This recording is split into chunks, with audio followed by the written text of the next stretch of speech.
whatever is God, isn't it? So one who doesn't believe will not get that desire and spark at all. All right? He needs to have religion. That is what he is trying to stress over here with regard to resolution. And resolution, as I told you, it is not something which is conceptual.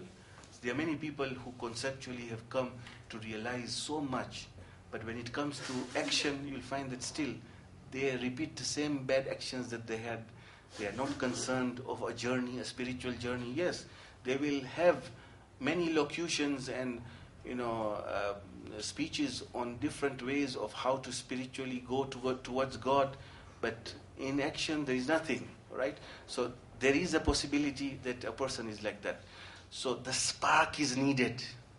And spark, according to history, those who have gone through historical texts of Irfan, we have examples of people like Bishr al-Hafi, or examples of Fudail bin Ayyad, who was a caravan robber, and because once as he was going to meet a certain girl and he wanted to go over a wall, he heard some of the verses of the Holy Quran, and that jerked him, and he left the bad, evil ways and all that. This jerk that came is known as that light of wakefulness, which also can be known as that irada, that resolution of, going towards the journey. Otherwise, a person doesn't get that resolution of going to the journey. So, noteworthy points on irada are as follows. Number one, it is a prerequisite. The prerequisite of irada, that is the prerequisite of resolution, is faith through demonstrative conviction or imitation and contentment. Number two, is it active or passive? Is this resolution active or passive? It is a divine attraction, so it is passive. The words that overcomes, ma ya'tari, reveals that. Number three, how is its nature? It is a desire to attach oneself to the firmest handle. When we say that resolution, what does this mean? It means he wants to attach himself to the firmest handle. And he talks about this with regard to the Holy Quran. Chapter 2, verse number 255. فَمَنْ يَكْفُرْ بِالطَّاغُوتِ وَيُؤْمِنْ بِاللَّهِ فَقَدْ اسْتَمْسَكَ بِالْعُرْوَةِ الْوُثْقَى لَا انْفِصَامَ لَهَا. That means whosoever negates and goes against Satan and his ways, فَمَنْ يَكْفُرْ بِالطَّاغُوتِ وَيُؤْمِنْ بِاللَّهِ, and follows God properly, فَقَدْ اسْتَمْسَكَ بِالْعُرْوَةِ الْوُثْقَى. That means he has clung himself to the firmest handle, لَا انْفِصَامَ لَهَا. It's not going to be broken.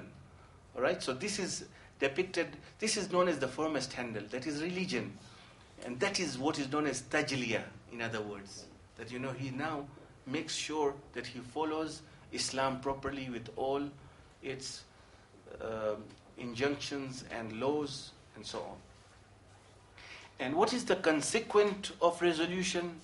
The outcome of this desire is the kernel's movement towards inner purity. It's because of this desire and because of this resolution, a person will naturally go towards that purity. Not that he will procrastinate. Some people have the habit of, they will sit in one gathering and they will like the lecture. They will be overcome and they'll say, now I'm going to start a new way. And then when they go to their own places, they come back to square one. They still are the same. This is not what is meant. The resolution is not that I'm going to do it, procrastination.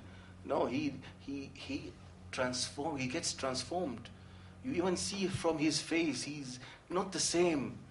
The way he thinks, the way he deals with people, the way he sits, the way he encounters people.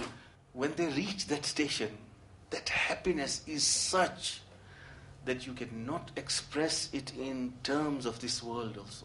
You are in another atmosphere, in another realm, which is so much ecstatic and full of delight that words are beyond expression. And that makes them fit. And that's why you'll find such people are always happy, and when they talk with you, you also feel happy, you're pleased with them. Why? Because they have always a connection with that higher realm.